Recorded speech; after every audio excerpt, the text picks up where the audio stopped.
Triệu Lệ Dĩnh hối hận vì ly hôn, cô ấy khóc mỗi lần nói chuyện với con trai. Trong làng giải trí Hoa ngữ, nhắc đến Triệu Lệ Dĩnh, người ta thường nhớ ngay đến hình ảnh một nữ diễn viên kiên cường, từ một cô gái tỉnh lẻ từng bước leo lên đỉnh cao sự nghiệp bằng nghị lực phi thường. Nhưng đằng sau ánh hào quang ấy, Triệu Lệ Dĩnh cũng chỉ là một người phụ nữ bình thường, một người mẹ với trái tim đầy tình yêu thương dành cho con trai nhỏ. Câu chuyện khiến khán giả rơi nước mắt chính là việc sau khi ly hôn với Phùng Thiệu Phong, Triệu Lệ Dĩnh nhiều lần bật khóc nức nở mỗi khi trò chuyện cùng con trai. Những giọt nước mắt ấy không phải vì cô yếu đuối, mà bởi nỗi hối hận, day dứt và tình mẫu tử thiêng liêng khiến trái tim người mẹ chẳng thể kìm nén. Ngày tin tức ly hôn của Triệu Lệ Dĩnh và Phùng Thiệu Phong được công bố, khán giả cả nước Trung Quốc đã bàng hoàng. Cặp đôi từng được ngưỡng mộ vì chuyện tình đẹp như mơ từ khi cùng hợp tác trên phim Trường, đến khi công khai tình cảm, kết hôn và đón chào một bé trai kháu khỉnh lại đi đến kết cục chia tay trong im lặng. Cả hai không ồn ào, không tranh cãi trước truyền thông, nhưng ai cũng hiểu, quyết định ly hôn ấy chắc chắn để lại vết thương trong lòng cả hai, đặc biệt là với Triệu Lệ Dĩnh. Cô vốn là người coi trọng gia đình, luôn mong muốn mang đến cho con trai một mái ấm trọn vẹn. Thế nhưng, thực tế lại đi ngược mong muốn. Kể từ sau khi hôn nhân tan vỡ, dù sự nghiệp ngày một thăng hoa, trong trái tim Triệu Lệ Dĩnh vẫn tồn tại một khoảng trống khó có thể lấp đầy.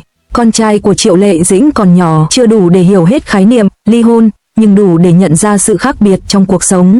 Không còn những ngày cả cha lẫn mẹ cùng ăn cơm, cùng đưa bé đi chơi, thay vào đó là những lần chia ca, lúc ở bên mẹ, lúc sang nhà cha. Trong những lần gọi điện video với con trai, Triệu Lệ Dĩnh thường tỏ ra vui vẻ, hỏi han, dặn dò con ăn ngoan, học giỏi, nhưng khi màn hình tắt đi, nước mắt cô lặng lẽ trào ra, bởi trong ánh mắt trong veo của con, cô thấy nỗi nhớ cha, nhớ mẹ cùng nhau. Và càng đau lòng hơn khi con trai hồn nhiên hỏi, mẹ ơi, sao ba không ăn cơm cùng mình nữa? Chỉ một câu hỏi ngây thơ thôi, cũng khiến trái tim người mẹ như vỡ vụn. Triệu Lệ Dĩnh thường quay mặt đi để lau nước mắt, cố gắng nở nụ cười thật tươi trước khi quay lại trả lời con. Nhưng sau đó, trong căn phòng yên tĩnh, cô khóc nghẹn ngào, trách bản thân, có phải mình đã sai lầm khi lựa chọn ly hôn? Ly hôn là một quyết định khó khăn, và nhiều khi nó được đưa ra vì mong muốn cả hai được giải thoát.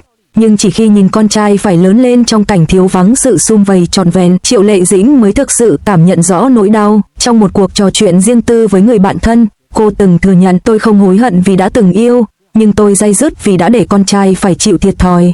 Là một người mẹ, tôi thấy mình không trọn vẹn, mỗi lần nhìn thấy con hỏi về cha, lòng tôi đau thắt. Có lẽ chính vì vậy mà mỗi cuộc nói chuyện với con trai đều trở thành một vết cưa trong trái tim cô. Cô cố gắng kìm nén, cố gắng tỏ ra mạnh mẽ, nhưng rốt cuộc, khi một mình, nước mắt lại rơi không ngừng. Dù không còn là vợ chồng, Phùng Thiệu Phong vẫn luôn dành tình cảm sâu nặng cho con trai. Anh thường đưa con đi chơi, dẫn đến trường, và không quên gửi hình ảnh cho Triệu Lệ Dĩnh. Có lúc, trong ánh mắt anh khi nhìn về phía vợ cũ, vẫn còn đó sự nuối tiếc. Người trong giới tiết lộ, đã nhiều lần Phùng Thiệu Phong âm thầm thừa nhận rằng anh vẫn còn tình cảm, chỉ là không thể níu giữ được hôn nhân. Anh hiểu nỗi lòng của Triệu Lệ Dĩnh, hiểu cả những giọt nước mắt của cô, nhưng giữa họ giờ đây đã có một khoảng cách khó vượt qua. Trên phim Trường, Triệu Lệ Dĩnh là nữ diễn viên mạnh mẽ, hết mình vì nghệ thuật. Trên truyền thông, cô là ngôi sao xinh đẹp, rạng rỡ trong từng khoảnh khắc.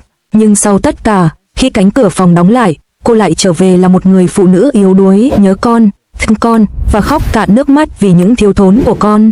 Người hâm mộ không ít lần bày tỏ sự thương cảm. Triệu Lệ Dĩnh đã trải qua quá nhiều áp lực, cô ấy xứng đáng được hạnh phúc. Có lẽ trong sâu thẳm, cô ấy chưa bao giờ nguôi ngoai với quyết định ly hôn. Mỗi lần nhắc đến con trai, ánh mắt Triệu Lệ Dĩnh đều đỏ hoe. Chỉ có tình mẫu tử là mãi mãi. Có thể tình yêu giữa Triệu Lệ Dĩnh và Phùng Thiệu Phong đã khép lại, nhưng tình yêu với con trai thì vĩnh viễn trường tồn. Mỗi lần nói chuyện, dù nước mắt rơi, cô vẫn mỉm cười với con, bởi cô không muốn bé cảm thấy bất hạnh. Chính con trai trở thành động lực để Triệu Lệ Dĩnh tiếp tục mạnh mẽ, tiếp tục làm việc, tiếp tục sống và bước về phía trước. Và cũng chính những giọt nước mắt ấy, những giây phút hối hận ấy khiến khán giả càng thêm thương cảm, càng thêm yêu mến một Triệu Lệ Dĩnh rất đời thường, rất con người. Câu chuyện Triệu Lệ Dĩnh hối hận vì ly hôn, khóc mỗi lần trò chuyện với con trai, không chỉ là nỗi buồn của riêng một gia đình nghệ sĩ, mà còn là hình ảnh chung của nhiều người phụ nữ trên thế giới. Sau ánh hào quang, sau thành công, vẫn còn đó những phút giây yếu lòng, những nỗi đau chẳng thể giải bày. Nhưng cũng chính từ những giọt nước mắt ấy, ta thấy rõ tình yêu bất diệt của một người mẹ dành cho con. Dù quá khứ có ra sao, dù hôn nhân có tan vỡ, nhưng với Triệu Lệ Dĩnh, con trai vẫn luôn là tất cả, là lý do để cô tiếp tục sống, tiếp tục mạnh mẽ, và tiếp tục hy vọng một ngày nào đó, hạnh phúc sẽ lại mỉm cười. Không ai biết rằng, sau nụ cười rạng rỡ trên thảm đỏ, Triệu Lệ Dĩnh đã có những đêm dài chìm trong nỗi nhớ. Căn nhà vắng lặng, phòng ngủ rộng lớn, nhưng thứ cô cảm nhận rõ nhất là khoảng trống bên cạnh. Có lúc, khi con trai đang ngủ say, cô lặng lẽ ngồi nhìn con, bàn tay vuốt nhẹ mái tóc mềm mại ấy rồi bật khóc. Cô tự hỏi, liệu con có cảm thấy thiệt thòi khi không có một gia đình trọn vẹn? Liệu mình có nên cố gắng thêm lần nữa? Những suy nghĩ ấy cứ vây lấy, khiến trái tim người mẹ trở nên yếu đuối. Điều đặc biệt ở Triệu Lệ Dĩnh chính là sự mạnh mẽ phi thường khi làm việc. Sau ly hôn, cô quay lại phim trường gần như ngay lập tức, liên tục tham gia những dự án lớn, giành giải thưởng và đứng đầu bảng xếp hạng độ nổi tiếng. Thế nhưng, sự rực rỡ ấy càng khiến cô thêm cô đơn. Khi trở về sau những ngày quay dài, không còn người bạn đời chia sẻ, không còn những câu chuyện thường nhật giản đơn, Triệu Lệ Dĩnh chợt thấy lòng trống rỗng. Và chính lúc gọi điện cho con trai, khoảng trống ấy trở nên đau nhói. Khán giả nhận xét cô ấy như một đóa hoa đẹp rực rỡ trên sân khấu, nhưng trong bóng tối lại mang trong mình nỗi đau riêng. Không ai ngờ một ngôi sao lớn như vậy lại có lúc yếu mềm như thế. Nếu Triệu Lệ Dĩnh thể hiện cảm xúc qua những giọt nước mắt thì Phùng Thiệu Phong lại chọn cách im lặng. Anh dành nhiều thời gian hơn để bên con, đưa con đi ăn, đi chơi, mua đồ chơi. Dù không còn chung sống, nhưng anh vẫn âm thầm giữ trách nhiệm của một người cha. Có lần, khi con trai vô tình hỏi, ba ơi, sao mẹ không đi cùng mình? Phùng Thiệu Phong đã nghẹn lại, chỉ có thể cười rồi ôm con vào lòng. Anh không biết trả lời thế nào, bởi bất kỳ lời nào cũng có thể làm con thêm băn khoăn. Trong ánh mắt anh, vẫn có nỗi buồn khi nhìn về phía Triệu Lệ Dĩnh.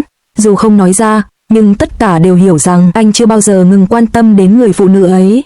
Trên mạng xã hội, mỗi khi xuất hiện hình ảnh Triệu Lệ Dĩnh bật khóc, cư dân mạng lại xôn xao bàn tán. Có người trách Phùng Thiệu Phong, có người thương xót cho Triệu Lệ Dĩnh và đa phần đều bày tỏ sự cảm thông. Nhiều bà mẹ đơn thân viết, tôi hiểu cảm giác của cô ấy, mỗi khi nhìn con hỏi về ba, trái tim tôi cũng tan nát. Triệu Lệ Dĩnh không chỉ là một ngôi sao, cô ấy là một người mẹ như bao người khác. Cũng có người hâm mộ hy vọng giá như có thể tái hợp, vì con trai, vì chính bản thân họ. Tình yêu chưa hẳn đã hết, chỉ là chưa tìm được cách dung hòa. Một lần, trong một chương trình, khi được hỏi về gia đình, Triệu Lệ Dĩnh đã lặng đi vài giây rồi đáp bằng giọng run run. Điều khiến tôi day dứt nhất không phải là thất bại hôn nhân, mà là con trai phải lớn lên trong sự thiếu vắng. Tôi luôn mong con sẽ có đủ cả cha lẫn mẹ, nhưng có những điều tôi đã không làm được. Khán giả tại trường quay khi ấy lặng đi, nhiều người rơi nước mắt.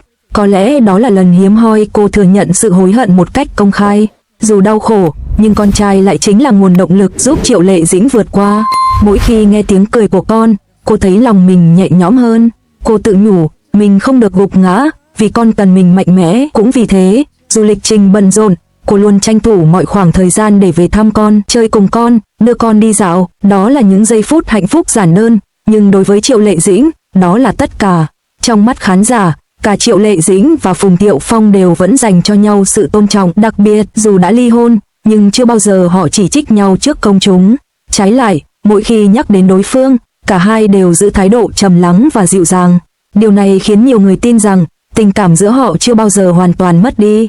Nhưng liệu họ có quay lại bên nhau hay không? Đó là câu hỏi không ai có thể trả lời. Câu chuyện Triệu Lệ Dĩnh khóc mỗi lần nói chuyện với con trai đã trở thành một trong những khoảnh khắc đau lòng nhất trong mắt khán giả. Nó không chỉ là chuyện riêng của một gia đình nghệ sĩ mà còn là tấm gương phản chiếu nỗi niềm của nhiều phụ nữ.